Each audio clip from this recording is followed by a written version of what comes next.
Okay, so this is already an important, let's say, meeting of minds, because that's the whole idea of this personalised food. The session is organised by conference partner NUCAS, which is short for Nutrition Healthcare System. It's a Flemish partnership strengthening collaboration between the health sector, food sector, policy and research. So this is why we've got a good, nice mixture in the audience here. NUCAS currently covers 5 Flemish knowledge institutes, but is also working on a European level, which we'll hear in a while. So let's actually start, because we've got a lot to cover and we've already started a little bit late, with our first 2 speakers who are standing here at the ready, and they're going to look at the impact of food on health. Jo Mons is a lecturer in nutrition and dietetics, and Kim Doan-Nook is a researcher and lecturer, both from the Odyssey University of Applied Scientists. Give them a bit of encouragement, and I'll hand over. Thank you for the introduction. I would like to start with a question. Well, it's working. Oops. Yes. Does anybody know what these regions have in common? It's the region of Sardinia in Italy, Icaria in Greece, Loma Linda in the United States, Nicoya in Costa Rica, and a region in Japan. Yeah. Yes. I think they're blue zones? Yes, they're blue zones. In fact, it's true. They're called blue zones, and what's typical in these blue zones that people are significantly living longer in these areas. Reaching over 100 years old with a remarkable health. And when we're looking at their lifestyle, we see a healthy lifestyle including a lot of physical activities, a good social structure, but also healthy habits. And when we're looking at the habits of the habits in these areas, we see that the food is mostly plant-based. There's a low consumption of meat, and when we're looking at the stable foods, it's including whole grains, beans, nuts, seeds, and so on. And these lifestyle, including these healthy habits, can explain why these people live longer in this area with a remarkable health. So, nothing new, I think, because we know that food is essential, healthy food is essential, and we know that we need to eat to get the essential nutrients, and we know how much we should consume of them. We have, for example, the recommended dietary allowances, so we know what essential nutrients we should consume. We even have dietary reference values. For example, also the EFSA, European Food Safety Agency, is looking how many carbohydrates, fats, vitamin C we should consume, and even taking into account gender, age, physical activity or physical conditions like pregnancy. And we know if we don't eat enough of these essential foods like vitamin C, then we will develop an illness, scurvy. Or if we consume too much, there's no overconsumption or fat or carbohydrates, then it will lead to obesity and cardiovascular disease. So all these things we already know. We already know that there are some healthy diets like the DASH diet or the Mediterranean diet or the Nordic diet. DASH diet focusing on a lot of vegetables, low meat consumption, but also low salt intake. Mediterranean diet with a lot of olive oil, and a Nordic diet a little the same, specific for focusing on specific foods that are available in the Nordic countries. And we even have, when we're looking at national level, we even have translation in food guidelines. For example, in Belgium, the Superior Health Council, they developed this food branch where they are explaining to the people what they should consume. Specific in the context of the Belgian context, the most 5 important things we can do in Belgium to improve our health, to prevent diseases, is to eat 125 whole grain products a day, a consumption of 250 grams of fruit, 300 grams of vegetables, once a week the pulses, every day a little bit of nuts and seeds, and to limit the intake of salt. So a lot of knowledge. But when we look into the plate, we see there's a huge gap. Yeah? Although we know we should consume this 125 grams whole grain products a day, we see that the consumption, the real intake, is much, much lower. We know we should consume 250 grams of fruits a day, while 90% of our adult Belgian population doesn't reach that target. Also, when we're looking at the consumption of vegetables, 133 grams a day for the male and 177 grams for the female adults is a huge gap between the recommendation or the guideline of 200 grams. So, a huge gap. What should we do to bridge the gap? Well, one of the things we should focus on is food literacy. Food literacy meaning that people understand the impact of food on health, but also that they are able to make informed decisions to choose for this healthy food. And therefore we should focus on the global food system and social determinants. The total food system should look at the cost. Nowadays, fast food is often much cheaper than healthy fresh products. Accessibility, we should create healthy environments around schools. We should regulate the marketing, the biscuits with for the children with the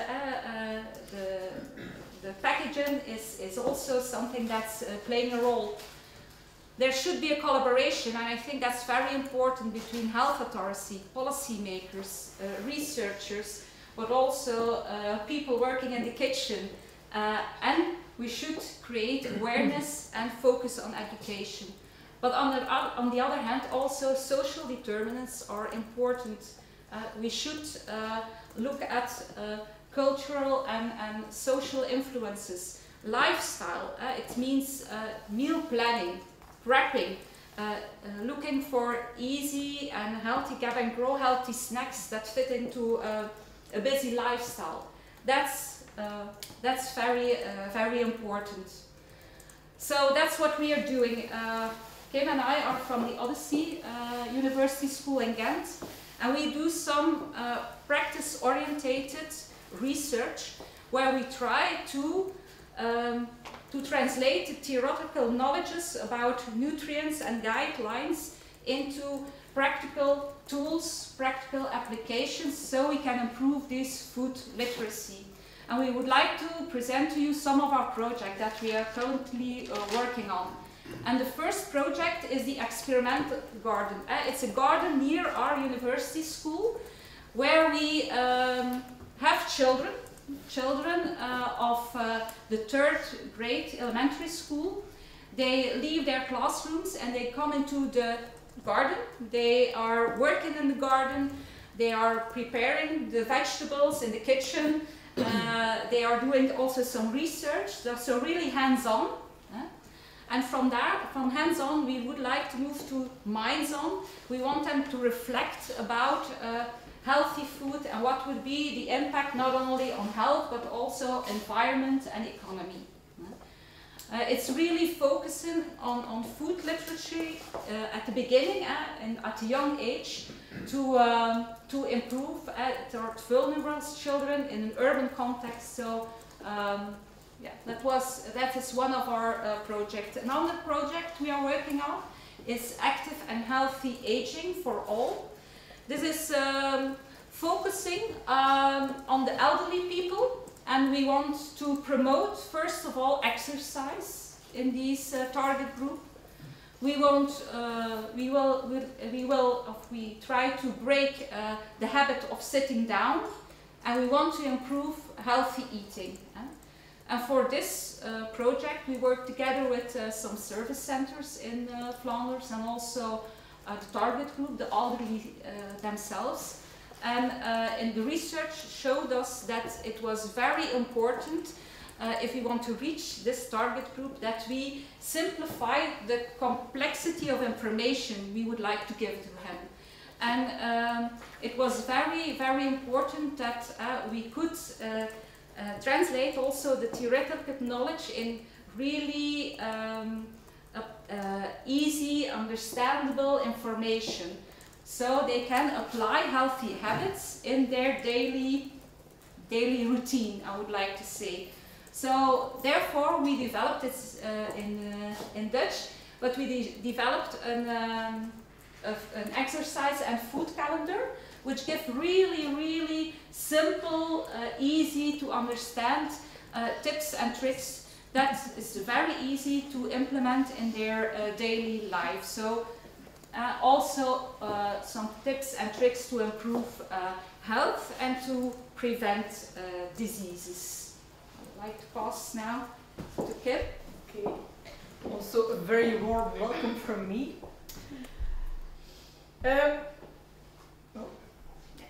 So my colleague Jo focused her part of the talk on health promotion and disease prevention. And we know that food is important to make sure that we are healthy. We need food as a fuel. We need food to make sure that our vital functions are working. And also for disease prevention. We know that if we lack certain nutrients, we will get ill. And also if we have an imbalanced diet, if we eat too much of certain nutrients, we will also get ill. But food can also have an important impact in the treatment of disease, and the management of disease, and even the treatment of disease. And I would like to start that topic off with a personal story. 3 years ago, my father had a lung transplant, and before that he was ill for a very long time. He had COPD, so a lung transplantation was needed.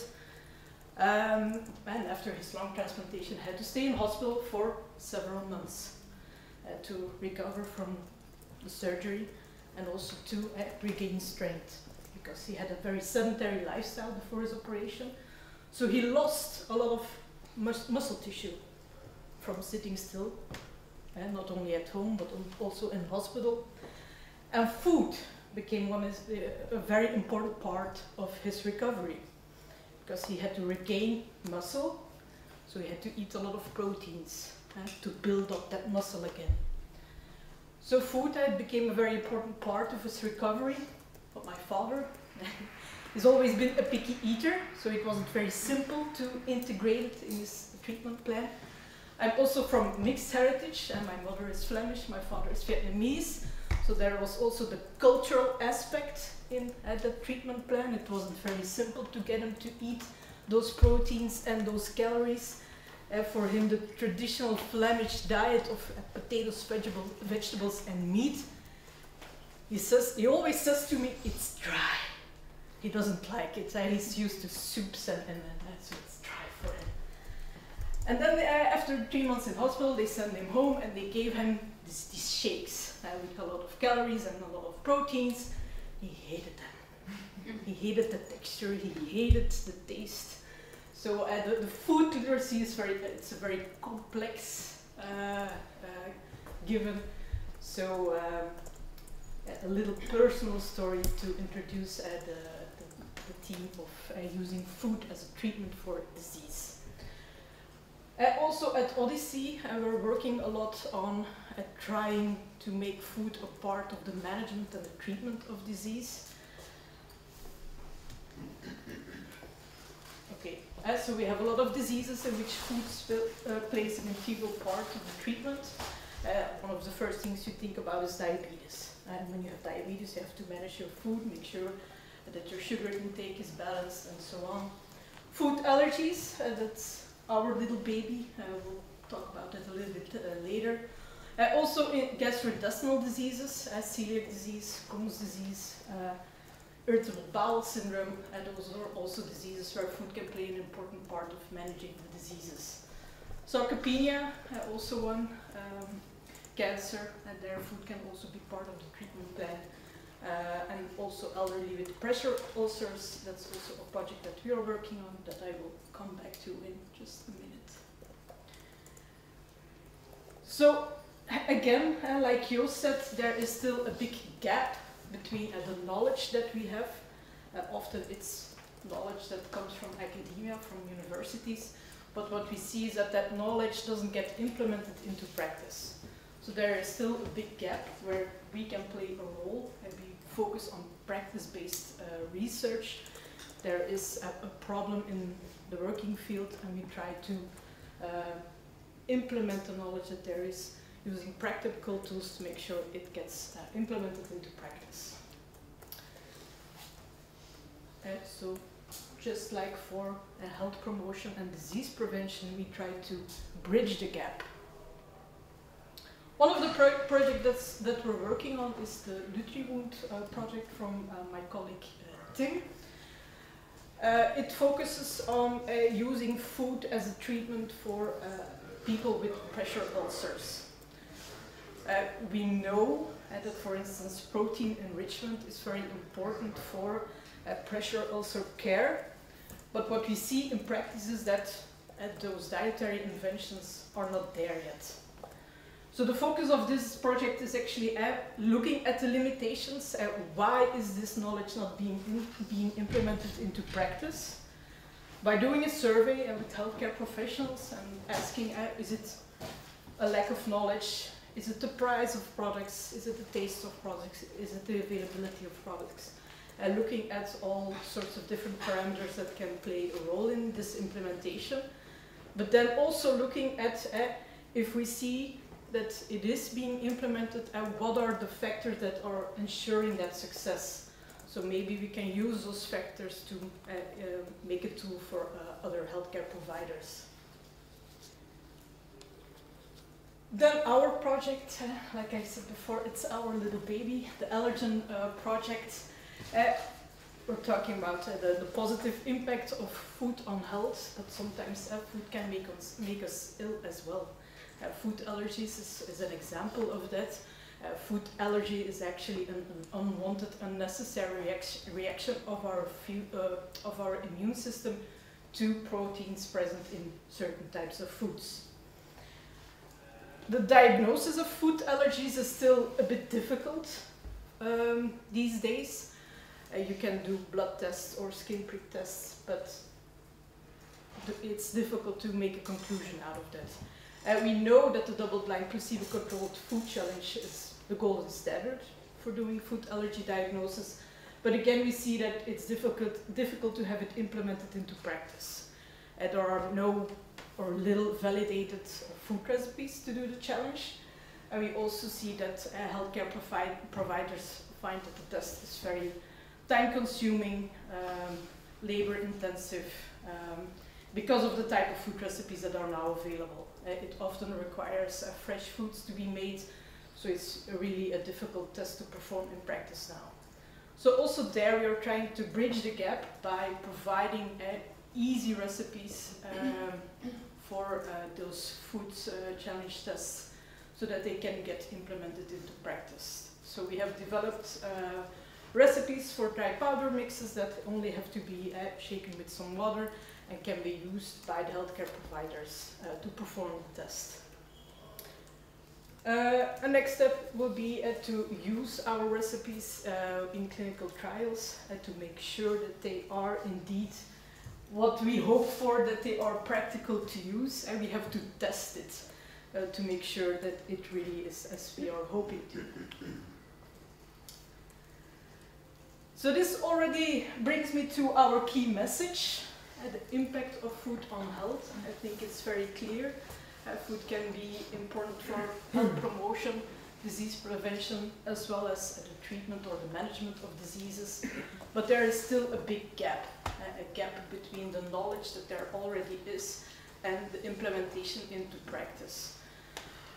We can try to bridge that gap by increasing food literacy.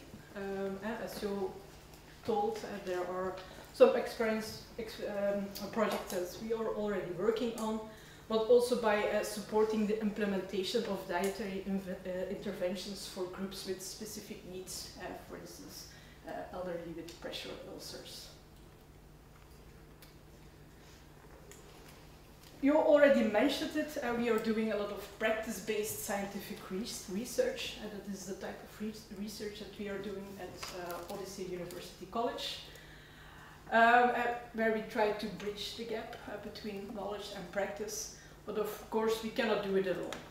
We always talk about co-creation, and we need everybody here in this room, and we need people from academia, we need healthcare professionals, we need people from food industry.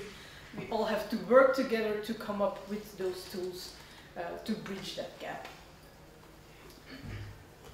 So I hope we have been able to inspire you a little bit, and I hope that maybe some of you will join us in some of our research projects so we can bridge the gap together. So if you have ideas for working together, please get into contact. We are more than happy to try and look if we can bridge the gap together. Thank you. Thank you very much. Thank you very much. Very interesting, and in fact that really clarifies what we wanted to say right at the beginning, which is what we mean by personalised food, because personalised food isn't a different recipe for you and for you and for you and for everyone here. We're talking about personalised by groups. So we're talking about the elderly, we're talking about people in hospital recovering, we heard your story of your father, but also people like athletes who need to be in a certain type of physical condition, and so they need certain kinds of foods. And this is the idea, also helping people who've got problems swallowing, that kind of thing. And it's not the individual, it's on a kind of group level within those groups. And we've also heard the importance of food in the recovery of people. And that's something we don't really talk a lot about. So it's really interesting that we've touched on that, and hopefully we'll touch a little bit more on that as we're going through. So the issues obviously clearly require a multi-strand, multi-actor approach. And it needs to be across the food and the health sectors together. And that's something that, again, it's not very common that they work together. So the idea is that we want to try and stimulate you all and think about how this can happen, and follow the example that we already are going to be presenting today. And again, it needs to be on a local, a regional, a country and a European level. So to tell us a little bit more about this stakeholder approach, I'm going to pass the floor to Ellen Vierens. She's from the Spearhead Cluster and Innovation Platform for the Flemish agri-food industry, Flanders Food. It's all over to you. My voice is a bit low, so I hope you can hear me. Put me next to the microphone. So indeed, I will talk to you today about the multi-sectoral stakeholder approach that we already implement in Flanders, I think now since 2019, and now what we are planning to do also on a European level. So in Flanders we started with NUCAS in 2019, which is an open research and innovation center that brings together the disciplines nutrition, health, care in a systemic approach. So NUCAS stands for Nutrition, Health, Care System. And the pause between health and care is important because we want to stress on health for all, but also in the care sector. So NUCAS bundles in a multidisciplinary way on an evidence-based approach what is there as knowledge, and we want to implement it in a network and hands-on setup. So actually, like Odyssey is also doing, we want to bridge the gap and we want to bring the knowledge that is already there in practice. And how we want to do it, I will explain it a bit in the next slide. So at the start of NUCAS, we started to drawing the system. Where do we want to implement what we are doing, and who will be involved in what we want to do. So we heard a lot of system thinking already in all previous presentations, but I think this system is a bit another system than what was presented in the agricultural system. So we started from the meal that is served, so the food that is ready to eat, and then we looked at both sides of that meal. So on the left side, we have the production side, so everybody who is involved in producing food. So the primary sector, but also the food industry, so the production and processing, and everything that has to do with that. So the packaging, the transportation, logistic, marketing, all that is on the left side of our signature, and they make the food happen. They make the meal that is getting there on the plate. And then on the other side of the drawing, we said who is on who has this meal an impact. So it's the consumers, and who and what is important then to have that impact. You have important things like access to food. Is it through the supermarkets or in the residence? The final steps of preparation are often made by those actors, not in the food industry. And then the important factors that are playing a role are the physical health, the dietary needs, the eating habits, also the socio-economic and the cultural habits of people and consumers. And so that is the right side of our drawing. We want to implement this in our economic system, so we need the actors, the professionals that are on both sides of the drawing. On the left side we have, of course, the food industry, also food service, so the ones that are the meal preparation, food service, but also all organizations that group those people. So we have FEVIA, for example, in Flanders and in Belgium. And on the other side, you have all people that are involved in human health. So these are the doctors, the dietitians, other healthcare providers, and also the organizations that group those people, but also the organizations that group patients. And then if we look at this picture, it was an easy step for us to go also to the formation and the education of these professionals. How is food and the impact of food on health present in the education of those people at both sides of the drawing? What we want to do with NUCAS is the evidence-based, as I told. So we put on the lower part of our drawing the R&D partners that are involved on those two sides. On the left side you have all analyses that have to be done on the food itself, so the analysis of the food quality. So it's the nutrients, consistency, flavor, but also the pilot facilities that are needed to make the step to the food industry. So we have knowledge, but it has to be implemented, and then there is a step in between, which is a pilot facility. And now we have a pilot which is simulating the food processing side, so the food industry in Melle. And we also have a food kitchen pilot on an industrial scale that stimulates the meal preparation that is occurring often in healthcare facilities. On the other side of the drawing, we have all analyses that have to do with the impact of food on health. So it's the analysis of the eating behavior, also analysis of the physical condition, because the physical condition and also the habits there on physical activity are important, and also everything that has to do with the clinical data that are obtained there. How can we use them to put the link to the food that has been eaten? So this is for NUCAS the drawing that we have set up at the beginning of NUCAS, and what we want to do now is connecting those two sides. And by connecting those two sides, we want to facilitate co-creation, new innovations, and taking both sides to take a step together to the next level. So we want tasty and balanced food for all. How we do this? We capture the need, both from the food sector and the health sector. We launch then and guide also the cooperation between the two sectors. We try to find funding and set up the projects and also the right partners for those projects. And then we also share the knowledge, the good practice, and the success stories in our community. Again, as I heard this morning, learning from success stories or learning from the pioneers is very important to encourage also the rest of the group to follow that way. In the next slide I will go quickly through it, but I want to emphasize the members. So NUCAS Started with the regular members, so we were the first there. So it's POM West-Vlaanderen, TUA West, ILVO, VWest, University College and Flanders Food.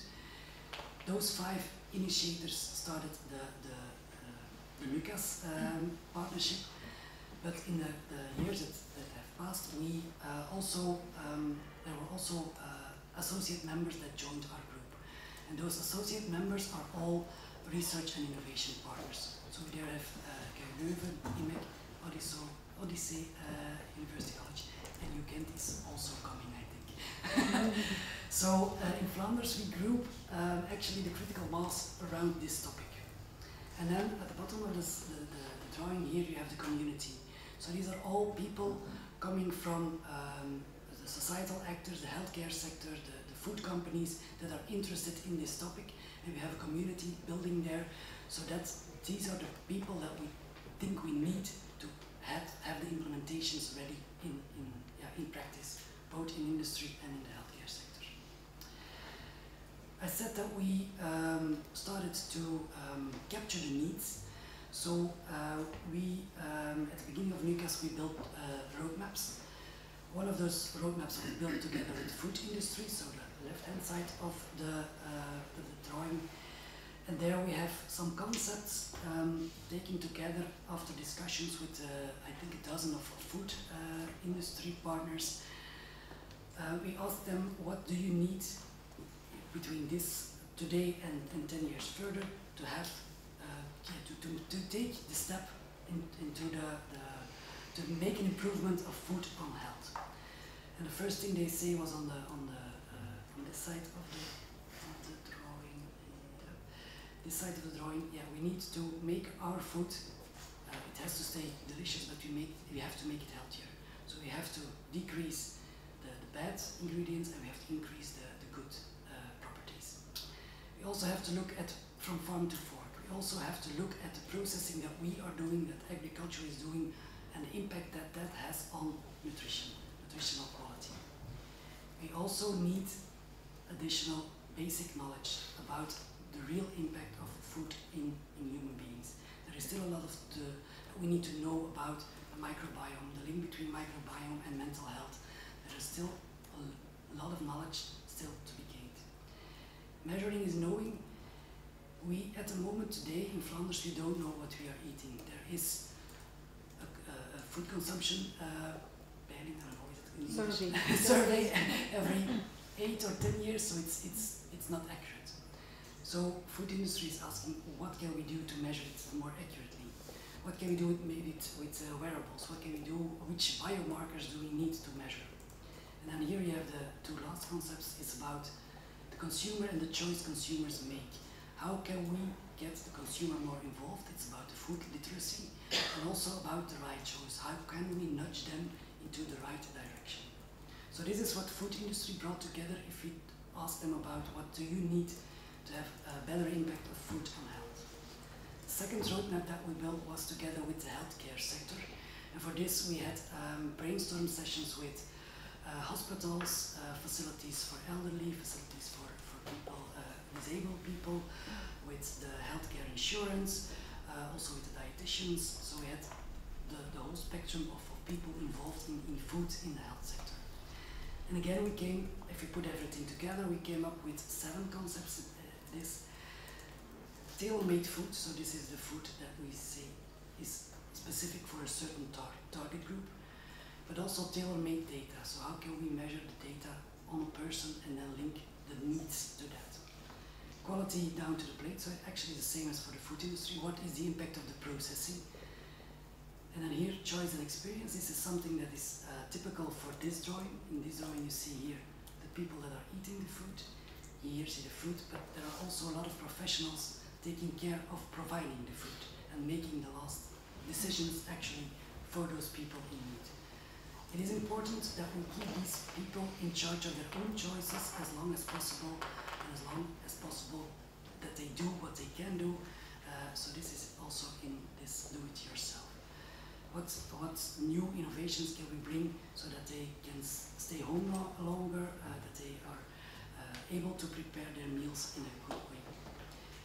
Care Together is also really specific for this because a lot of professionals are involved in preparing the food, but the collaboration and the information between those groups is often limited and difficult. And then the most important, and this is thing where I was surprised about, is the prevention part. All healthcare actors that we talked to said, please prevent that the people end up in our facilities due to bad habits, to bad dietary habits. So prevention is also in this really important topic. So then if you go back to UCAS, we have here the timeline. So we started with the founding members, then we had our brainstorms to come up with the roadmaps. We had our first infrastructure built. We had the first project that started collaboration between the different pilot structures. We have put a lot of effort on extra members and extra community members. And in 2023 we started with our first expansion abroad Flanders. So there we started a collaboration with the Netherlands, the Ministers of Agriculture. At that time, Bruns and Adema signed a kind of contract between Flanders and the Netherlands so that we, on this topic, would work together, share knowledge, and take this next step together. Also in November, I want to mention we had a big event in Bruges with NUCAS, so our events are also getting bigger and bigger, our community is growing. And there we had the Minister of Hillegravits of Care, so we had the two pillars that are actually not working together, also not in policy, but with NUCAS we try to bring them together.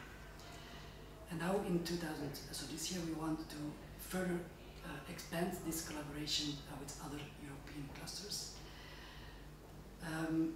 So Europe is promoting the smart specialization strategies for each region in Europe. So they encourage the regions to put down their strategy, and they encourage also the transnational and interregional cooperation between those, based on those strategies.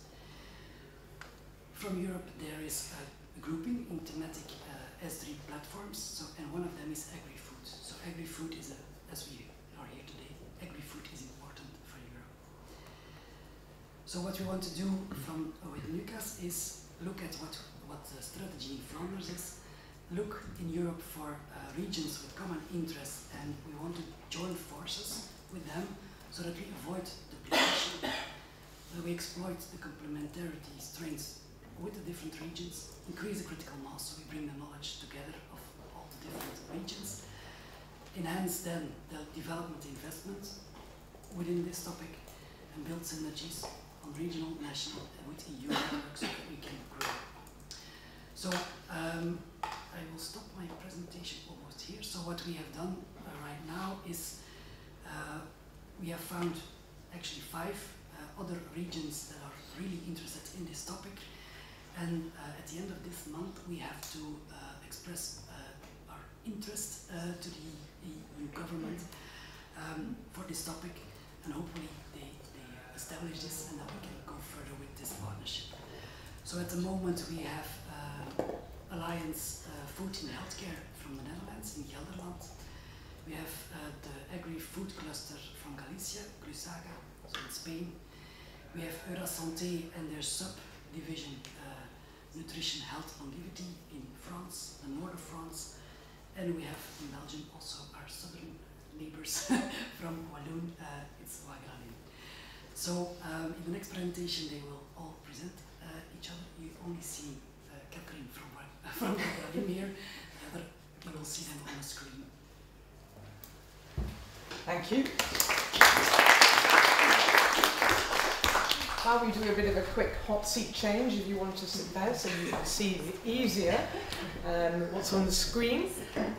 Okay, so we've just heard about this S3 partnership.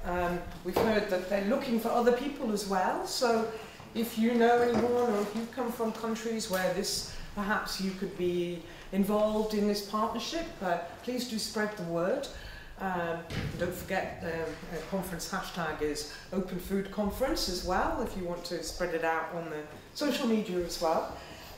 So we're going to look at the partners that are involved in this S3 partnership, and we're going to hear from Catherine Malingro, from the Walloon Agri-Food Cluster Wagralim, and she's going to tell us a little bit more about what they're doing, and then we're going to see some videos from the other partners as well.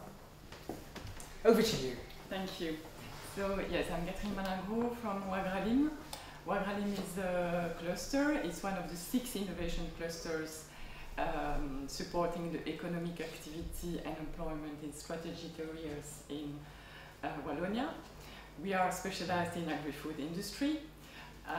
We are a network of 300 members, mainly from the agri-food sectors, so 70% from food products, but also food ingredients, 20% from service companies, and 10% from research institutes. Here are the 3 strategic areas we are working on, so interconnected and sustainable agri-food system, 2 transparent and efficient industry, and 3 nutrition and consumers. So, of course, based on these strategic areas, we are working on thematic activities. So I will just focus on the nutrition and consumers because this is the topic that which are interested today. For instance, last year we have conducted a market study in Belgium in the 3 regions on consumers' habits with 1,000 consumers, respondents. Of course, as you explained, there is a gap on what it's recommended to consume and what is the reality. What is expected from our members is to give them advices on what to bring on the market. Mm-hmm. So this year, based on this quantitative research study, we are conducting a qualitative study to deepening these results and to bring innovation, solution, inspiration for our members. We are also organizing webinars together with Carrot, which is an agency on health and nutrition communication. We are doing this quarterly. So you understood that the focus areas are on nutrition and health. The regional projects we are working on are basically, just to name a few, Gut Transit. It's a project with a consortium of universities and food supplement companies. Same for Microbiostress, Nutri-Microbiota, and also we are working on EU project.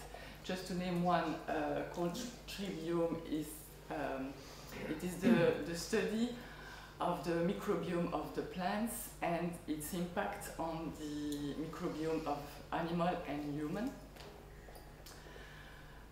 We have also initiatives like Virtual Institute for Food Research. We have Foodwall R&D projects working on MicroBoost, PetitBoost and ProteoBoost. I can explain you after if you want, because I have just 5 minutes to present myself. We are also coordinating the BHE IG, which is the Belgian Health Ingredients Group. So it's a group of our members to join forces. We are leading food-related domain of Wallonia S3 strategy. The topics, as I said, we are working on research projects focusing on food impact on gut health, transit, stress, aging, and emphasis on nutrition, prevention and health, including food supplement. We do have a lot of food supplement producers in our members. As tools, we have the CICN, it's the Clinical Investigation Center in Nutrition, together with University of Louvain. They are conducting a clinical study to see the impact of food supplements, of particular food for medical purposes or food. We have also an internal service, Fast Feedback. As I said, they are performing market study. And we have also support, internal support for members. The service includes research into nutritional and health claims, like for instance, when the members are looking for a claim on cognitive targets, we can base this on plants, on botanical extracts. We are looking with them on whole claims that have been submitted to EFSA. We are doing a bibliographical research. We are looking at the conditions of use that have been proposed to EFSA. And eventually we are conducting clinical studies with the CICN and building a dossier with them. We are also doing Nutri-Score calculation and improving of this formulation to get a better Nutri-Score, to have better and healthy products on the markets. So that's it for me. Okay, thanks. So we're now going to see Steve. Thank you very much. The technology is going to work for us. Okay. Good afternoon. We are pleased to present the Nutrition and Healthcare Alliance. Why are we not seeing the video? No, it's only sound. So it's okay. It's okay, it's only the sound. Ah, it's only the sound. All right, okay, so hang on a second. We'll go back and we'll see if this works. So this is the Netherlands, yeah? Good afternoon. We are pleased to present the Nutrition and Healthcare Alliance at the Open Foods Conference. Thank you for your invitation. My name is Mendy Menkhaus. The Nutrition and Healthcare Alliance is an NGO. We started in 2007. Our aim is to integrate nutrition in care and cure, and to realize health benefits. We work on connections, research, and implementation. We investigate in the domains of cardiovascular health, obesity, cancer, and aging.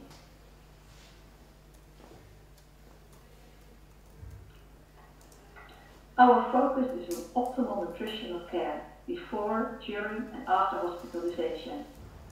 More attention for nutrition is needed. It prevents worsening of disease and supports rehabilitation and increases quality of life. We bring together food and health and connect the world of nutrition research with medical care. We facilitate and support collaboration. This is both between scientists and professionals from hospitals, elderly care, and other healthcare target groups. Knowledge dissemination and stakeholder involvement belongs to our core activities.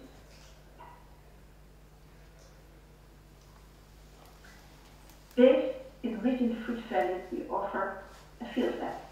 This is with our partners Hospital Gelderse-Vallei, Wageningen University, University Medical Center Utrecht, and Rijkswaterstaat. These organizations committed to our aims. We innovate on nutrition advice and also work with industry in developing new products and testing them in the field lab. And we measure effects for patients and healthcare professionals. We are proud on our national program, Taste of Excellent Healthcare, supported by our Ministry of Health. 90% of the Dutch hospitals participate. We demonstrate a shift towards a healthier food environment in these hospitals. Catering companies also use our guidelines and work together towards healthier meals. Our core cluster has over 15 years experience. The focus is on better nutritional care and prevention. We have an extensive network and collaborate with governments, companies, organizations. Currently, we run over 30 projects. In 2023, we connected the NUCA and explored collaborations. We shared our knowledge at the Food and Health Conference in Leuven. We hope that the S3 partnership will bring new projects to make a difference for patients and vulnerable groups. Nutrition and lifestyle are important for health.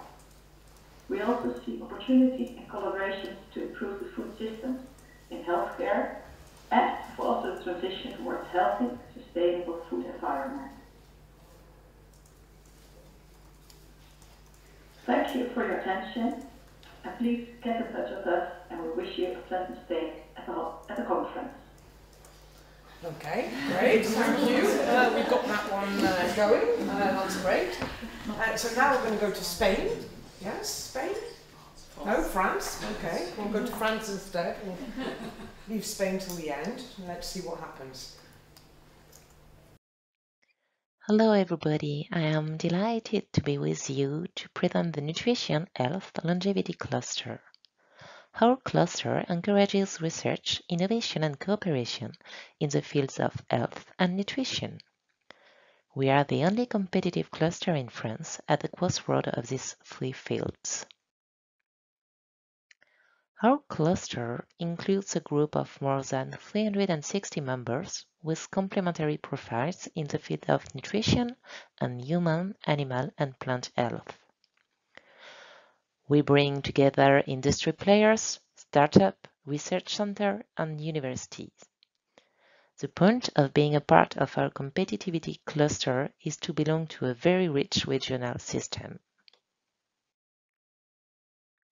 Our cluster benefits from the support of Eurasante, which is the economic development agency for the nutrition and health sector in the Hauts-de-France region.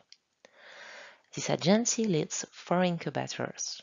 The first one is bioincubators to help create and develop health startup.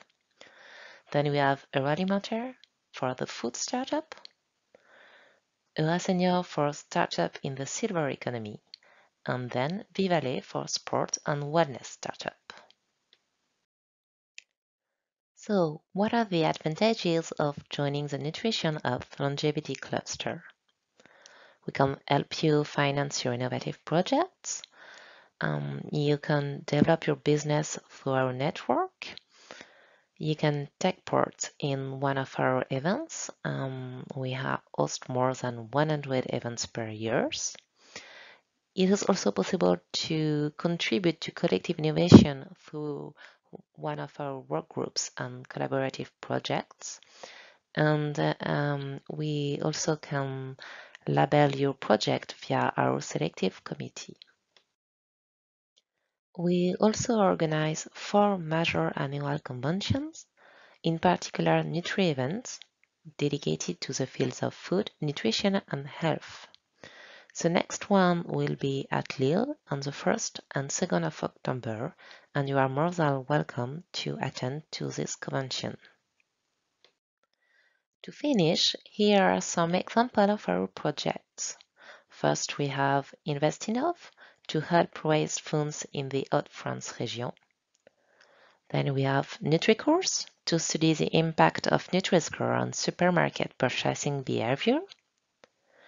Testage to provide training to professionals working with the elderly. And then we have Hipster, which is a student bootcamp for innovation in health, nutrition, sport, and silver economy. To conclude, I would like to say that we are very pleased to take part in this partnership, and we look forward to collaborating on new projects. Thank you for listening, everybody. Have a nice day. Thank you very much indeed, Virginie. And we're now going to go to Spain. Da, da, da. Hopefully. Good morning to all. It is a pleasure to participate in the Open Food Conference. I'm Ana Felgueiras and I'm responsible for the European programs and partnerships in the Galician food cluster, CLUSAGA. I will start by telling you about our organization. CLUSAGA exists to address the challenging opportunities for improving welfare through sustainable growth and enhanced competitiveness in the Galician food industry. We were established in 2010 with the objective of articulating the food industry in Galicia. We integrate businesses, technology centers, research and innovation bodies, service providers, retailers within the sector in cooperation processes, reaching a critical mass that allow us to reap benefits from the collaborative implementation of actions and projects. We currently have 180 members, which represent around 70% of the sector's GDP in the region. Also, some key facts about Galicia.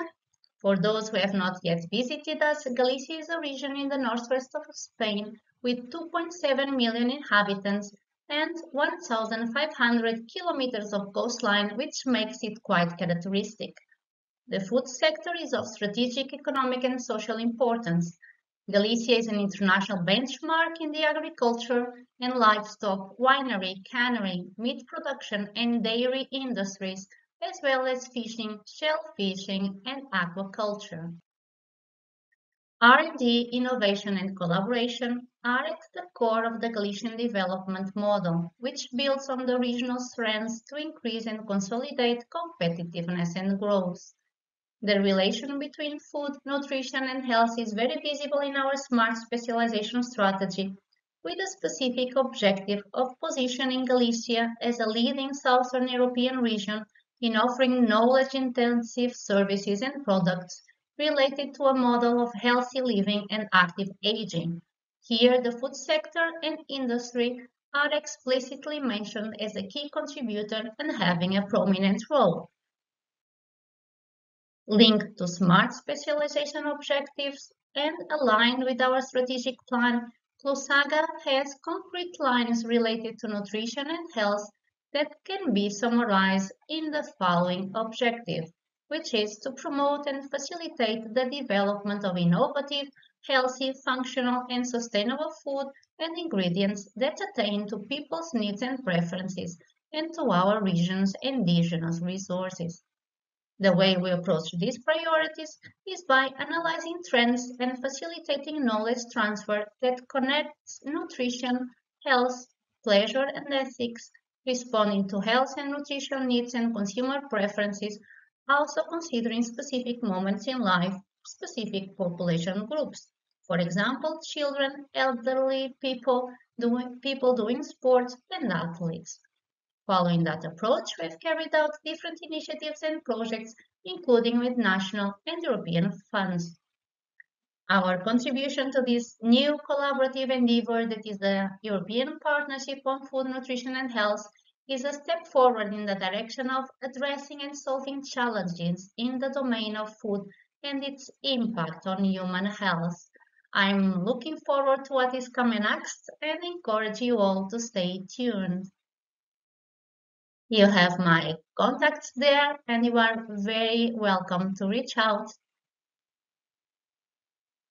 Okay, well that was very good and I think it was very illustrative. If you saw all those pages of all the partners, Good morning. Incredible number of organisations that you could be, hooking up with as well if you get involved in this partnership. So very interesting. Now to bring off to our presentations to an end, we're going to hear from Carl Lechat, who's an expert in nutrition and diet from the University of Ghent. He's going to give us a completely different perspective of a group of people, it's over here, a group of people who, there you are, who need personalised food, and that's with a case study on pregnant women in Africa and a very food insecure environment, as you can imagine. Carl, over to you. Okay, thank you very much. Good afternoon, everybody. So I take you to a sunny country in Africa. If I look outside, then it will do us all very good to have a little bit of a food trip. So you may think, why a case study on Africa within this Congress? I will give you a feel of what it's like to do a field study in Africa, and I will explain you things that we found on using food as a targeted approach to improve diets of children and pregnant women. But there's a high level of learning that I will try to discuss towards the end, and it's how to do better nutrition research, because I'm a nutrition researcher myself and I have a special appetite for methodologies. I think we have a problem when it comes to nutrition research, and I think we need to do better at developing credible recommendations.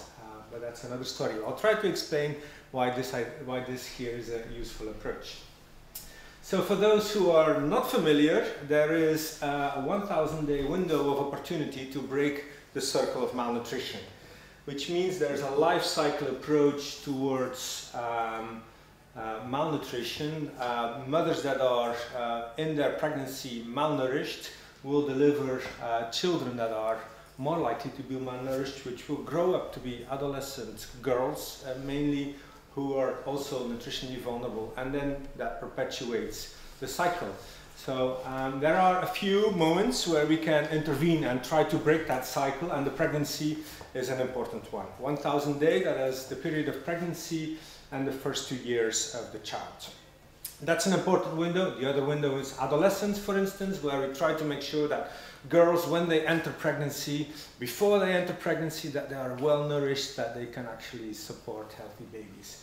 So how to do that, how to intervene, and what are really the options that we have to break that circle, and how can we actually prevent children from becoming malnourished. Before I move on, does anybody know what this is? Maybe if I hold it like this, it will be a little bit better. This is a very different audience than what I'm used to speak. So this is what we call Plumpy nut. Plumpy nut is a ready-to-use therapeutic food. It's a peanut base, and it has been fortified with iron and a cocktail of micronutrients.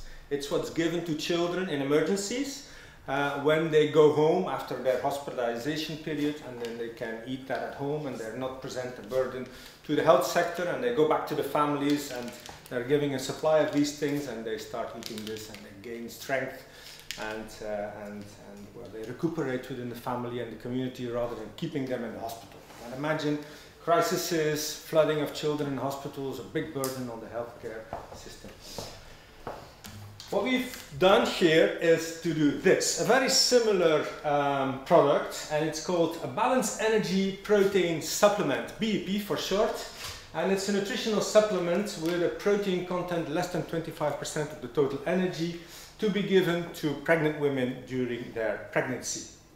Okay, so this is very similar. It's a peanut paste enriched with micronutrients, and it's designed to fill the nutrient gap of the women during pregnancy in a rural African or Asian setting where we know there's a deficit of calories, proteins and micronutrients. So this is a wonder product that should be able to equip these women and prepare during pregnancy very well. Why do we look at less than 25% energy from proteins? Because reviews of the evidence has shown high protein formulations are actually risky, so it's not a good idea to give high protein supplements during pregnancy to these vulnerable communities. And these products, now I present you this one, but they come in many different sizes and shapes. They come in shakes, they come in preparations. There are many different ways of doing this. This is of course a very convenient one. You can stock this on a runway in Dubai before it's shipped to, I don't know, Sudan, or you can actually throw it from an aircraft like what they probably did in Gaza over the last couple of weeks. So this is a very stable product, it has no water almost, and it has a very long shelf life. Okay, so what happens? The question is, do we give this to women during their antenatal care? Right? If you go to rural Burkina Faso and you're pregnant and you want to go to the doctor, what is the added value of giving this in addition to iron and folic acid? I think, well, you know, women during pregnancy are recommended to take iron and folic acid. What if we gave this as well during that antenatal care visit? And so the Bill and Melinda Gates Foundation, a couple of years back, have convened an expert meeting and said, okay, what should this look like? Do we know? Where is the evidence? Is this a good idea? Will it work? Will it actually prevent children from becoming malnourished? Will they grow taller? Will the women not gain extra fat mass too much? And all of these things were raised during that consultation. And so then, of course, the Bill and Melinda Gates Foundation, big donor, they commissioned various studies. So a number of 7 studies in total were run to see whether this had an effect. And one of these studies was the one in Burkina Faso. So this is our study, the MISAM-3. MISAM is an acronym for micronutrients of mother and child. It's the third trial because we ran 2 trials in the past. One of them to, for instance, compare multiple micronutrients for iron and folic acid. And this one now came with this sachet. We tested 12 different versions, shakes, cookies, rolls, whatever, biscuit type of format. This was considered to be the best one for the study because it would also not be shared easily and easily monitored, and we would be sure of the supply chain on this. So this is the supplement. It's around 400 kilocalories, contains a cocktail of 20 micronutrients to fill the nutrient gaps during the pregnancy period. Mostly lipids, also to ensure high energy density and shelf life of the product. What is interesting, so this is a very classical clinical trial. We give this, we have a control group, which I will show you in a minute, but there was an important biochemical component added to it. So at the same time, when we did the study to measure the effect on the health of the children and the mother, we also collected samples. We collected samples of blood of the child, cord blood. So after the women gave birth, we collected cord blood from the children, from the mother, it's mother's blood. We collected microbiome samples, we followed these children over time, we looked at breast milk composition, urine, the works, the entire thing, to look at the biology of what has happened, because these trials are very good at explaining the effect of such a thing on a population. They're very bad at explaining what really happened. So this is what happened behind the scenes. So we looked at all fancy things like metabolic compounds, exposomic compounds, so contaminants, pesticides, mycotoxins in the food, to try and see how all of these effects were brought about. Okay, this was a health center intervention, which was interesting because there was COVID, and most of the trials during that time had to stop because you were not allowed to go to the houses and say, here you go, can you please eat this? But because we were in the health centers, we could continue. That was an important aspect. We enrolled about 1,900 women, and we continued in the trial up till the children were 6 months of age. Some of them were followed until 12 months, but once we had our sample at 6 months, we stopped. So it's a big sample. I can tell you, to find 1,900 pregnant women, you have to have a lot of visits. Are you pregnant? You had your period? Yes? Okay, I'll come back. So thousands of women were followed, big team on their motorbikes and their bicycles, going around trying to find pregnant women as quickly as possible, because women may not want to share or may not know their pregnancy status very early during the pregnancy. The type of trial, it's a randomized controlled efficacy trial. There were 4 groups. If you're familiar with this, then this will be interesting. If you're not familiar, it will be a little bit complicated. I'll briefly walk you through it. There is one group that received our balanced energy protein during the pregnancy. The other group received iron and folic acid. Okay. After birth, we had another 2 groups. One of the groups continued with the balanced energy protein, so my super cookie, during the lactation period. Others received the iron and folic acid, and the other way around. Those that got the iron and folic acid during the pregnancy period, half of them received the BEP, and the other one gave the iron and folic acid, just to see if it was also worth continuing after the delivery of the child. So briefly, what we found, we saw the product added, so it didn't displace any of the normal diet.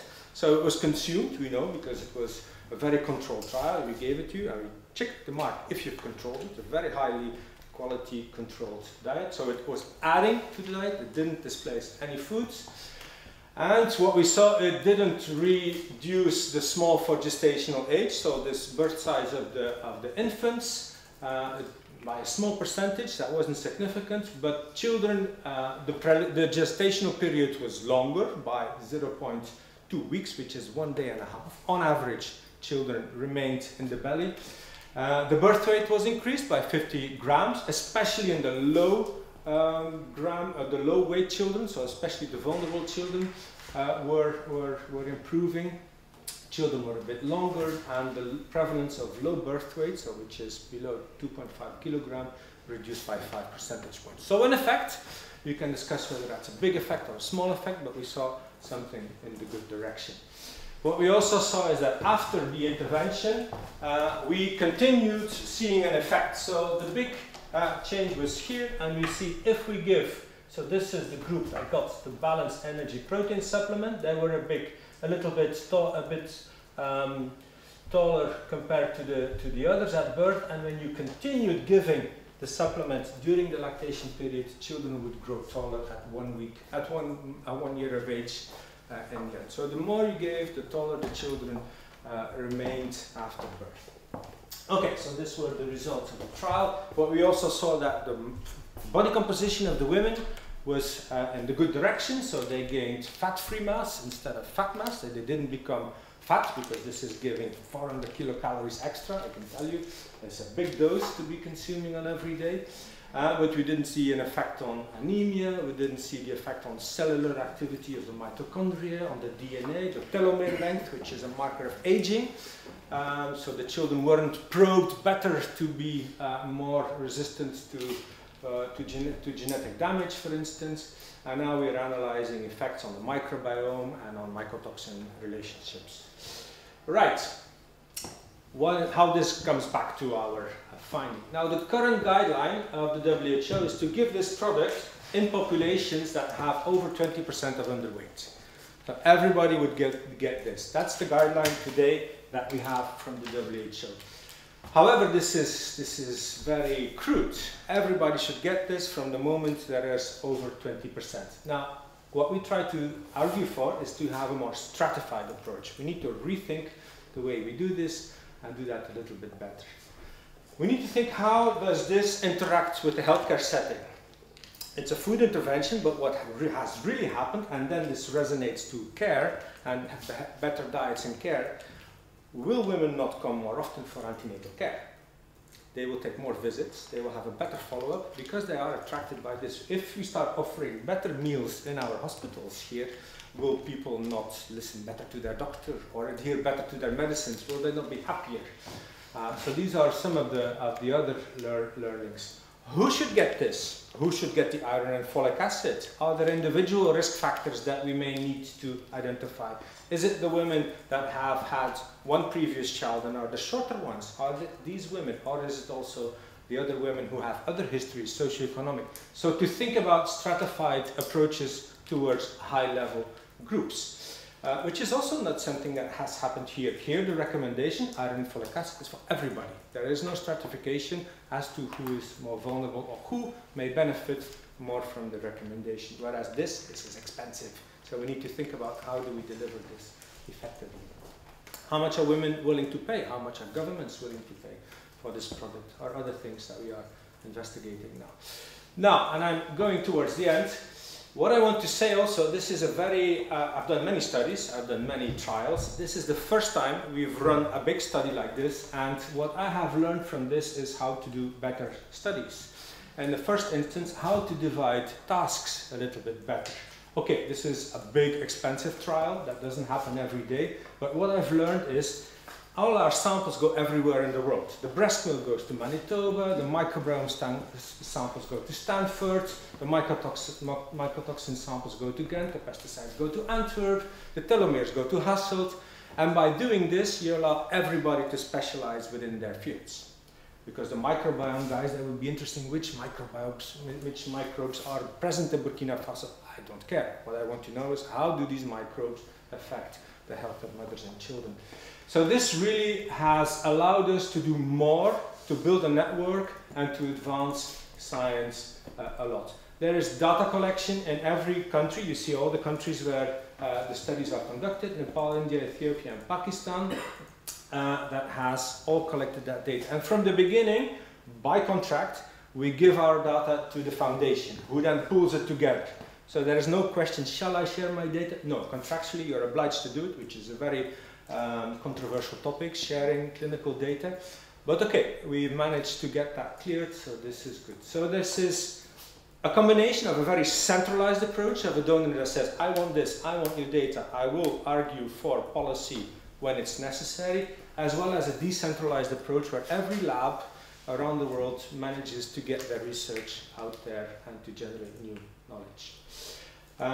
I think this is a good model. I can talk about this a lot, because it really advances knowledge. It's an expensive study, but it's going to be the only solution if we want to know a little bit more about nutrition and health, because we are not going to go far if we run another 1,000 of small studies here and there around the world. We're going to make progress if we start pooling resources and think about clever investments. Thank you.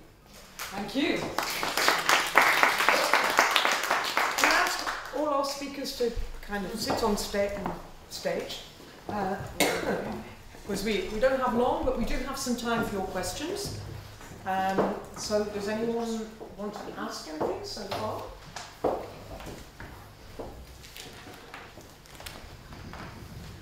I want to talk about communication and food literacy.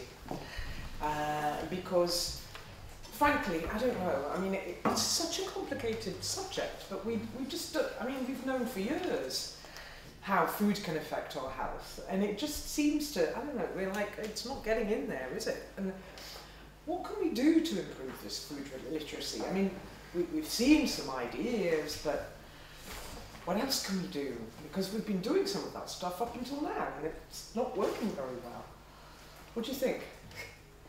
Well, we need to do a lot more research and really implementing it. I think it's really important because food is very complex, and there's a lot of also not evidence-based communication. When you look at social media, there's a huge problem because there's a lot of misleading information already at that, and that's where people get their information from. I think there should also be a focus on how we manage that also, because well, I'm a dietitian, I have my own practice, and when I see with which information people come to me explaining, well, I'm allergic or I can eat this or that based on not evidence-based tests, not evidence-based information. That's something there should be a regulation also.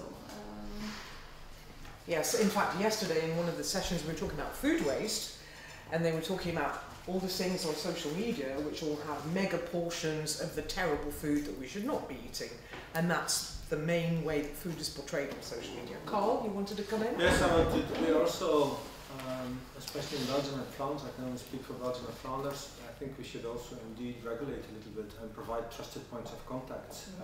For instance, the dietitians, Gezond Leven, there are places to go. But for instance, the profession of a nutritionist is not defined here. It is in many countries, and everybody can call him or herself a nutritionist without any repercussions.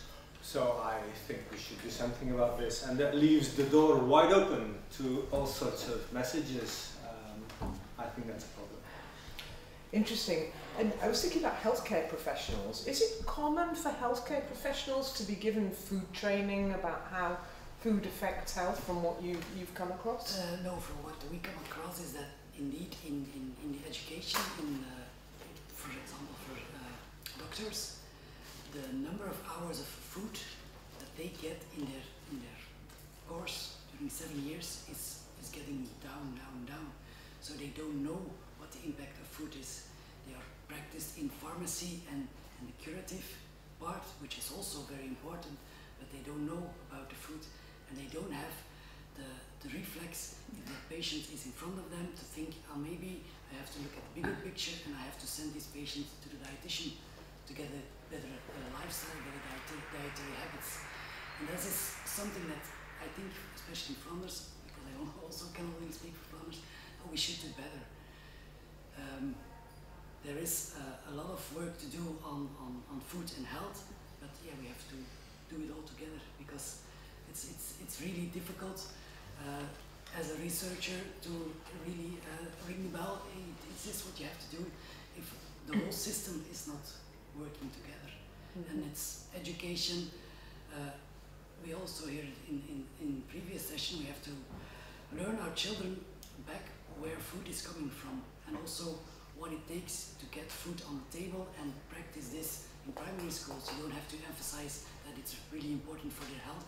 They just have to know how to handle food, what it is, how you can use it in the kitchen, what is happening if you prepare it. And that is something that is, I think, going, it's getting less and less attention in primary schools and also in all the other years. From our healthcare professionals that are in the audience, I don't know whether you want to kind of put your neck out and say whether you study food and patients. I just wanted to add to your question. Please do, to yes. your comment. We have been trying at the European Society for Parental and Nutrition, for Clinic Nutrition and Metabolics, to get in about 50 universities nutrition education into the curriculum of physicians. So it's of course it's a long way still because I mean you train the young ones who study nutrition as well. But typically, and confirming what you just said, basically nowhere in the world is nutrition really more than maybe 5 or 8 hours in the curriculum of physicians. One point as well is not to make any advertisement, but with the help as well from the Flanders government and as authors, we've just published a book on nutrition, health and disease, regulatory policy matters, because what you just presented, things in the end will need a regulatory foundation and a policy foundation. And so with the Who is Who, we've published a book on this. So it could be very useful in this specific context, including personalized nutrition, including medical nutrition, and covering basically the worldwide. Excellent. Anyone else have anything that they want to jump in and say, please? I maybe wanted to make the comparison that has been mentioned a few times today with the upstream versus downstream approach, and it also applies to our healthcare currently.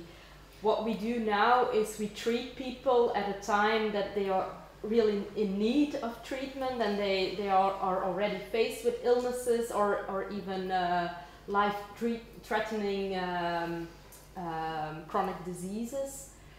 But we should work more and more upstream. And that is what we try to do at Gezond Leven by creating a kind of barrier with several interventions, because there is no one magic bullet. We can work on food literacy, but we also need to adjust the food environment. So what I would like to make a call for is policymakers, but all actors in the food system, to work together, and only then will we be able to realize this effort. And I think a lot can be done by just recognizing the importance of prevention and a healthy diet, and we're not even at that level. The sense of urgency just isn't there. The only thing I've heard in the media the last few weeks, when they were talking about, oh, maybe prevention is interesting because it might be able to reduce the big budgetary issues we face in Belgium. So they only see it as a solution to save budget, and they don't think about the human factor even. Carl? Yeah, I just want to comment. What you see then in the UK is that grappling with that healthcare system, the NHS, and now there's prevention. How do we make sure these older people don't end up in the NHS? Because that's where the pressure now is in the UK, and suddenly they're like, okay, we need to work on prevention. But of course, prevention doesn't happen overnight. Indeed. It needs a long, slow process, unfortunately. Anyone else have anything to jump in and say before we bring it to a close? Because I can hear all the other sessions of clapping. Maybe one small thing. I think communication is very important.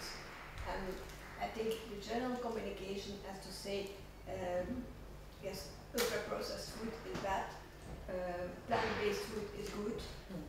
I think that's very dangerous and very difficult. I think the bottom up, because people, they don't really go, they even don't know what is processed food. I don't know, because and what's bad on it, or what's good. So I think, yes, as long as we don't educate, as I said, from the beginning on, what's the difference between good processed and maybe, yes, too much processed, because we all process in the kitchen. And scientific process already for millions of years, I would say, the food. So the only animal, I would say, that is processing is food. And we're doing it for many, many years. But I won't say all processed food is bad. The same for plant-based. To go to the extreme of vegan, I won't say that's good for health, because we make the same mistake as we did in the past. Within, I don't know how many years, but we will get problems because people choose for the vegan without knowing what they are doing. So you get problems with mineral, with calcium absorption, and then you get other diseases. Of course. I don't think.